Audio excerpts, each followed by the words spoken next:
بسم الله الرحمن الرحيم الحمد لله رب العالمين وصلى الله وسلم وبارك على نبينا محمد وعلى آله وصحبه أجمعين أما بعد. Today we're continuing with Kitab al-Riqaq from Sahih Albukhari, the book on heart softeners from Sahih Albukhari, and we want to elaborate just one point on yesterday's hadith, then we'll continue with today's hadith, which is the Prophet ﷺ, he told that the one that takes money بِغَيْرِ حَقِّهِ, that he takes money from an unlawful source without the right to get that money, كَالَّذِي يَأْكُلُ وَلَا يَشْبَعُ, that he's like the person that eats and does not become content, that he never gets full.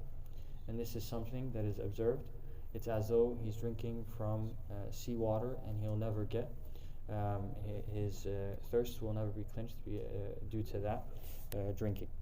So that's an important point for a person to have on mind. And one point, we read Surah Al-Qari'ah. Some people, they read فَأُمُّهُ هَاوِيَةٌ. This is his forehead. That's what the meaning, ummuhu, meaning his forehead is going to fall into hellfire. His mother has nothing to do with what he did. That's the meaning of the ayah. That's a good point to point here. The next hadith, Imam Albukhari, he narrated a hadith which I tend to mention a lot because it is fundamental in following the salaf and so forth. The narrator says, قال سمعت عمران بن حسين رضي الله عنهما عن النبي صلى الله عليه وسلم قال خيركم قرني ثم الذين يلونهم ثم الذين يلونهم. قال عمران فما أدري قال النبي صلى الله عليه وسلم بعد قوله مرتين أو ثلاثا. نكمل الحديث بعدها. Imran ibn Husayn, he said, the Prophet ﷺ said, the best people are my contemporaries, that is the present, my generation, and then those who come after them, that is the next generation, and then those who come after them.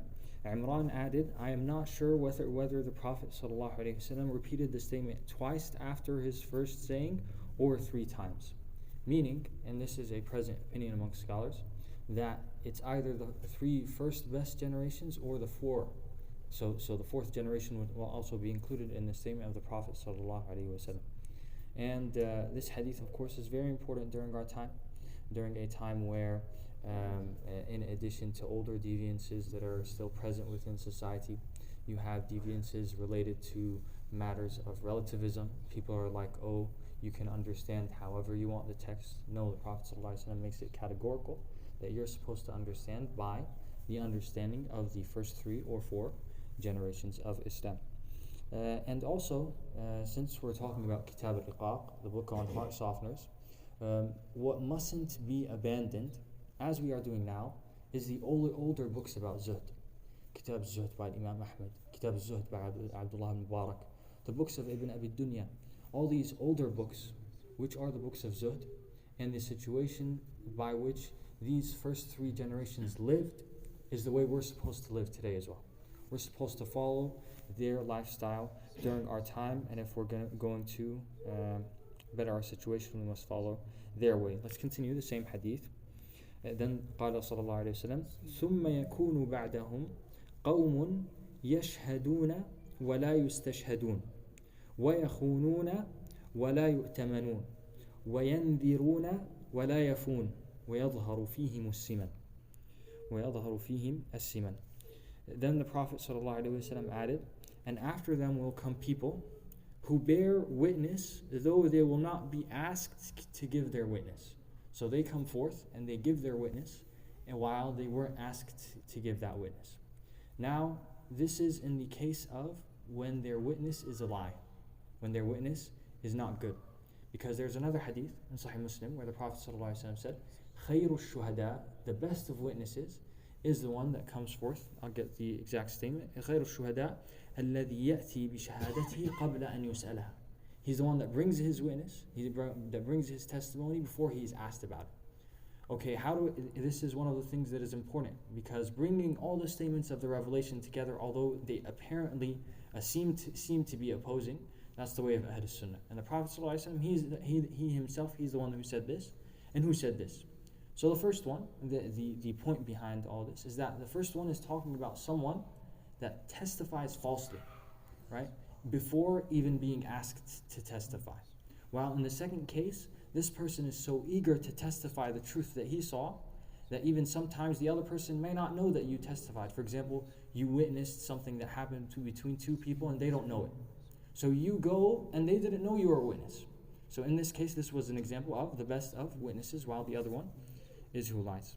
So that's the first people. That after those, this is in what? The fourth generation or the fifth generation. But what about now? I mean, it's much more. Right? And then the second description was, and they will be treacherous and nobody will trust them. Because of their treachery, nobody will trust them. And then the third description in this hadith, and they will make vows, oath, yandirun.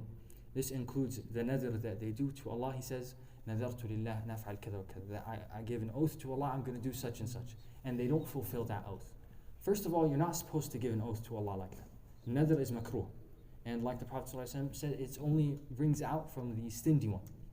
So you're not supposed to do it. But if you do it, then you are wajib. It's an obligation on you to fulfill it. The Prophet told us that the fifth or fourth generation, at that time, after the best generations, people are going to start doing oaths and they are going to break them. What about today? And also, this includes the oath that a person gives someone. I promised you to do something, right? And then I didn't fulfill that promise. The oaths I give to people. That also is included in this. So we're supposed to avoid all this. Only witness something that is honest. And the second description that we also have to do is not to be treacherous, to be mu'taman, that like the Prophet ﷺ, Sadiq al-Amin, I be trustworthy. And the third thing, also, I mustn't be like those who make a vow and don't fulfill it. That's one of the descriptions of the hypocrites. Rather, I must fulfill my vow. The next hadith, it's the same meaning except for one sentence. Okay? So we'll read it real quick, inshallah, after your permission. So here, Imam Albukhari, he narrated عن عبد الله رضي الله عنه عن النبي صلى الله عليه وسلم قال خير الناس قرني ثم الذين يلونهم ثم الذين يلونهم.